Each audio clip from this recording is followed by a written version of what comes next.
Hello and welcome to Premier League Review Show Game Week 28.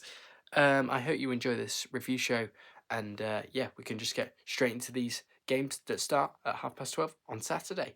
So we start at the City ground where Nottingham Forest boosted their Champions League hopes with a 1-0 win over Manchester City. Callum Hudson-Odoi getting the late goal in the 83rd minute. I saw this game as a good goal from Hudson-Odoi. Ederson also made a cracking save onto the post that prevented it from being 2-0, I think. But yeah, City, what's going on there under Pep? They're just absolutely rubbish without RODRI again. Really poor. Haaland isolates him. If you isolate Erling Haaland, Man City won't score. Defence had a good game. Ederson had a decent game with it, even though it was 5.8. He made an amazing save to prevent it being from 2-0, as I just said. Good win for Forest. Matt Sells, brilliant goalkeeper for this division. Stats have it fairly even. City dominating slightly, but yeah, good win for Forest in this one, and they move swiftly onwards and hope their Champions League hopes get another big boost. Brighton 2, Fulham 1. I've only just looked at this result and I thought it was 1-1. But no, João Pedro in the 98th minute winning it for Brighton in this one. Raul Jimenez took the lead for Fulham and they went in front and not for very long, for about 5 minutes, until Jordan Paul van Hecker equalised. Brighton on really, really good form at the moment, winning their last 6 matches, including 2 wins over Chelsea. Brighton, Newcastle, Saints and Bournemouth, and now Fulham. But yeah, Brighton are really on an upward trajectory. Can they got top 4? They're only 3 points away from Chelsea in those top 4 spaces. No way could Brighton get in there, and they've overtook Villa and Bournemouth and Newcastle now. Yeah, Fulham be a bit disappointed. I think their European hopes gone. It's another season for mid-table for Fulham. But yeah, good win for Brighton, and João Pedro gets the last-minute goal. Crystal Palace 1, Ipswich 0. A late Ismaila Sarr goal to break Ipswich hearts and probably send them back to the Championship. Dean Henderson getting man in the match in this one. Ipswich having the chances, but Crystal Palace having a 3.26 XG in this one and probably should have won it by a considerable amount. As for Ipswich, they had the chances in this one to win it, as so did Palace. But yeah, Kieran McKenna can't really do much with that Ipswich squad. It's not very good.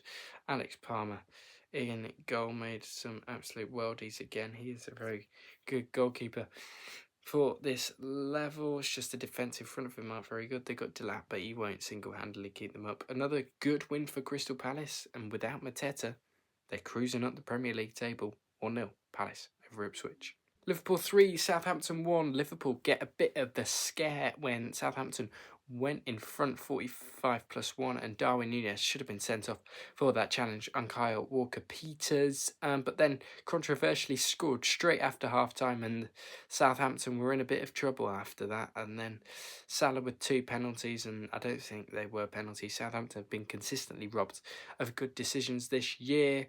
Good result, really, for Liverpool. Keep moving on, and they've got the points wrapped up due to Arsenal dropping points yesterday. They've got the title wrapped up.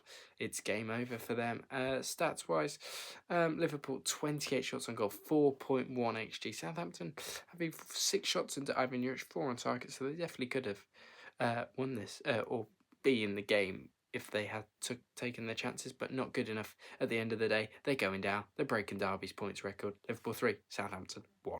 Brentford 0, Villa 1. Ollie Watkins scoring against his former side in this one. Big result for Aston Villa. It propels them up to 7th and just behind Brighton and Manchester City now in the Premier League table. Robin Olsen get man of the match. Ollie Watkins scoring against his former side in Brentford. Stats-wise, Brentford, it probably didn't create enough clear-cut chances. 13 shots with just the 3 on the target. 12 shots for Villa. 4 on target, 2 big chances missed. But yeah, good win for Villa. They move at the table, and their Champions League hopes are definitely still alive. Ollie Watkins tormenting the Brentford fans in this one. But yeah, good result for Villa, and they move closer to those UCL spots. And then the final game of Saturday was Wolves 1, Everton 1. Jack Harrison putting Everton in front in the 33rd minute, and Marshall Monetti cancelling it out just 7 minutes later. Sarabia, not sure what he's doing on the bench for Wolves. He really creative player, really good player. And same for Carlos Alcaraz. I think they're just a bit injury prone at the moment, and the managers just want them to ease them into the back of things. To David Moyes and Vitor Pereira.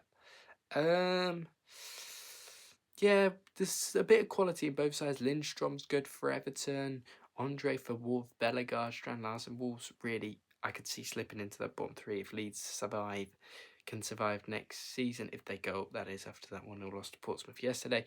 Yeah, stats-wise, this one was a bit of a dull affair, to be honest. Everton, fairly even game.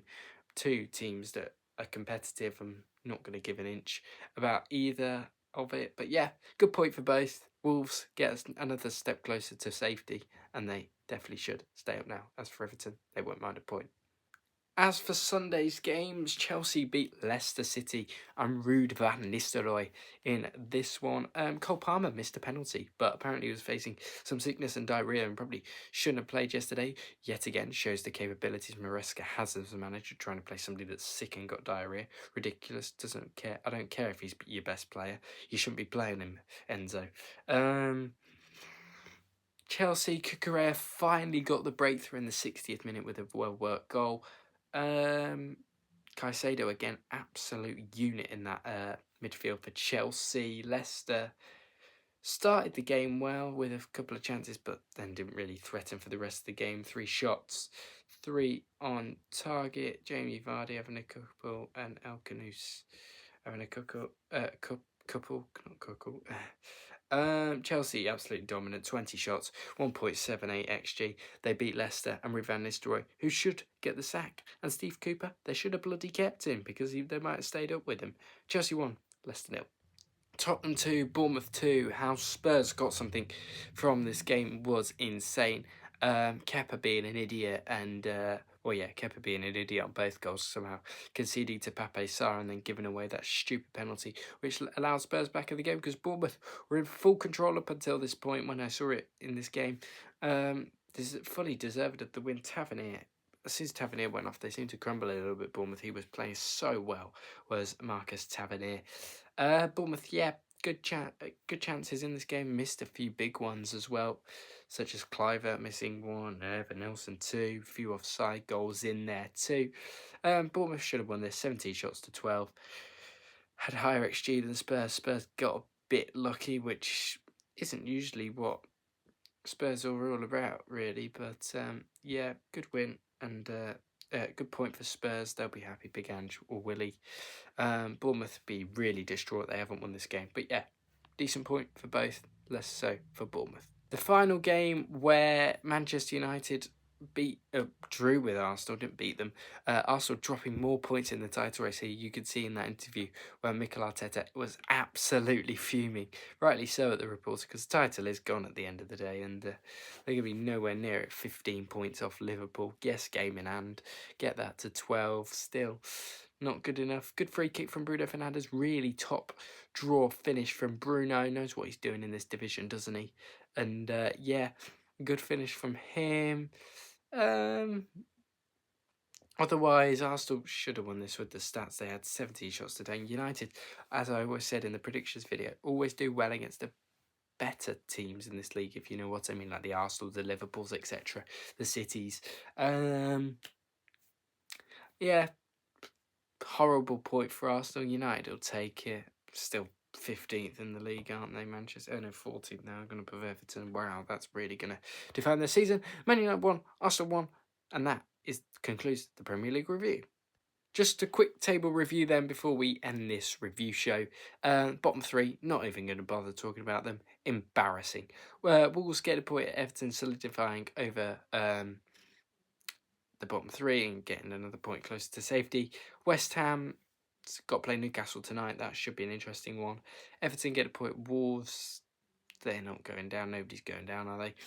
United and Spurs level on points. Spurs with still a plus 14 goal difference. Absolutely ridiculous from Tottenham Hotspur, that. Brentford will be fine. Palace and Brentford will both be mid-table, so will Fulham in my opinion. Newcastle, outside chance of Europe, same with Bournemouth. Villa probably will overtake Brighton and get Conference League or Europa League football. Brighton really could genuinely get Europe again under Fabian Hertzler, and Man City, only point off Man City now, so Brighton could challenge Manchester City. Chelsea, if they could get top four, they will have fluked that this season. Nottingham Forest, this top four race is ridiculous and too competitive because Arsenal need to be looking behind them now instead of ahead of them, and Liverpool have won the league. Thank you for watching very much. Please like, share, subscribe, do all that good stuff, and I'll speak to you all on the Championship predictions tomorrow. Thank you for watching again.